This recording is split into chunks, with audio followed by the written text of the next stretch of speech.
Hello everyone, today we're going to continue solving quadratics by completing the square. The difference today is that we are going to see a number in front of our x squared, which is just going to give us one extra step, and we'll see that in a second. Okay, so our first step here is to move all x terms to the left side and number terms to the right. Okay, so let's put our x's on the left and numbers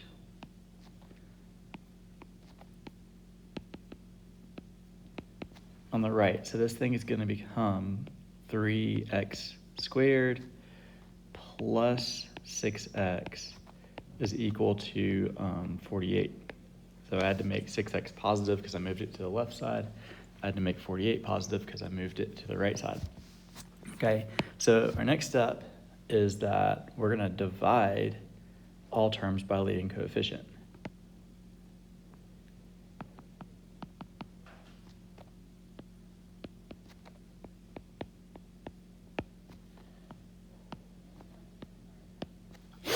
Okay, so that's going to give me, so if I divide everything by 3, that's going to give me x squared plus 2x is equal to 16.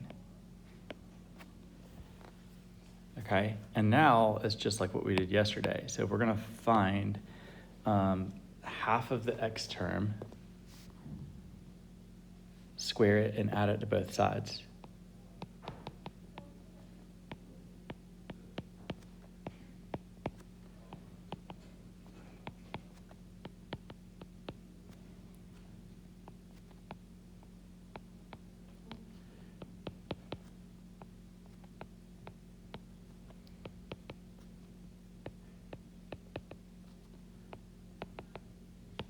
Okay, so when I do that, so let me rewrite this thing, x squared plus 2x, leave a gap, is equal to 16, okay? So half of this term right there is 1. Okay, so if I break that apart, I've got 1 and 1. When I square 1, I get positive 1 here. And if I add 1 to the left side, I also have to add 1 to the right side. Okay, and then after that, we're just going to factor. Okay, so if I factor the left side, my factors are going to be x plus 1 and x plus 1, and we write that as x plus 1 squared.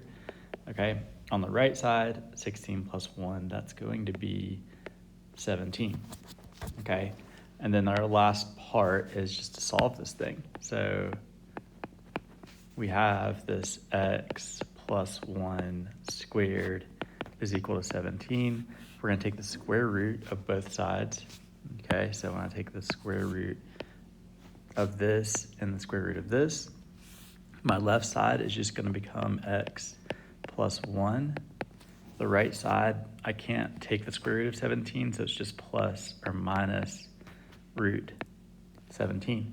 Okay, so now I need to move that move that 1 to the other side, and we get x is negative 1 plus or minus root 17. Okay, so I really have two answers here.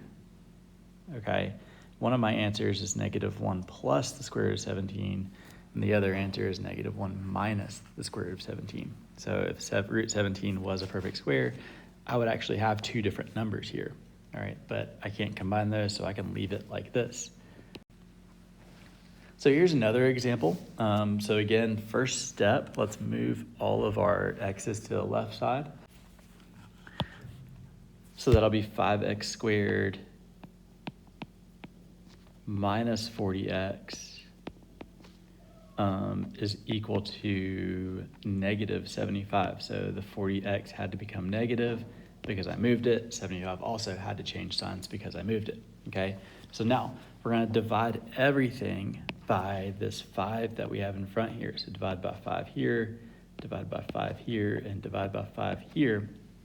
And that's going to give us x squared minus 8x, leave a gap, is equal to negative 15.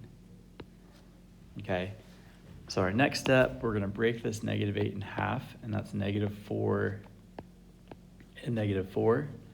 And then we square it, and that gives us positive 16. And then we also have to add 16 to the other side. Okay, so now our next step, we're gonna factor the left side. So the factors of 16 to add to make -8 are gonna be -4 and -4. So that gives us the factors of x minus 4 squared.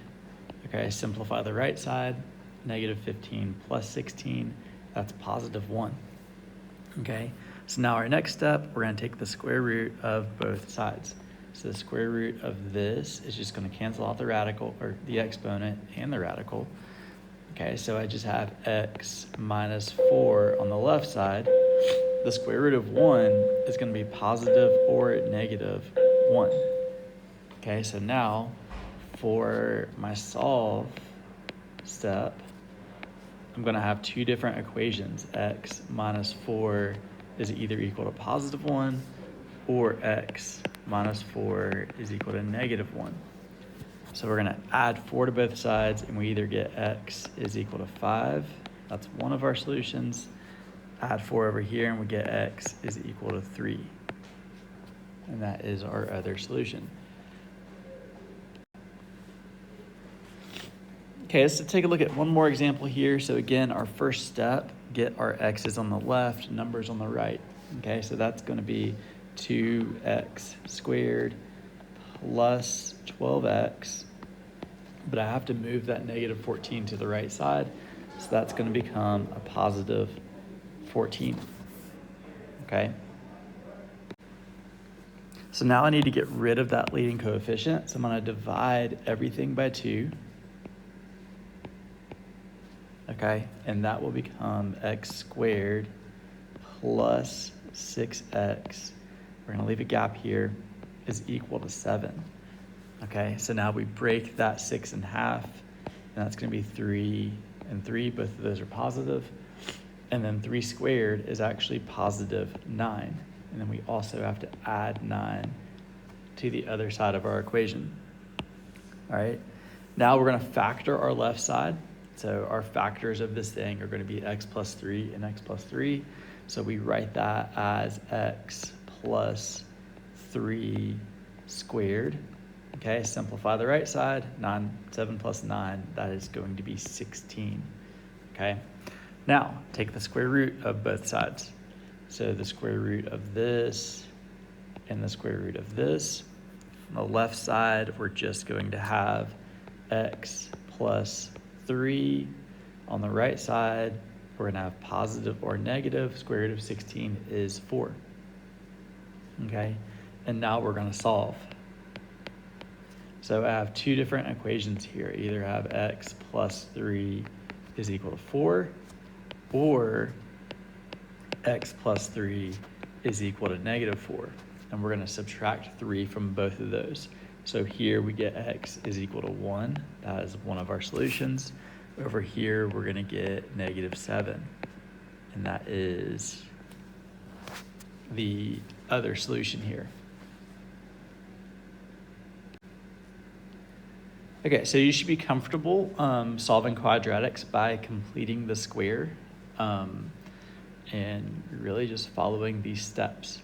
So go check out the assignment on Canvas for today. Let me know if you have any questions, but you need to know how to solve by completing the square. So have a great day.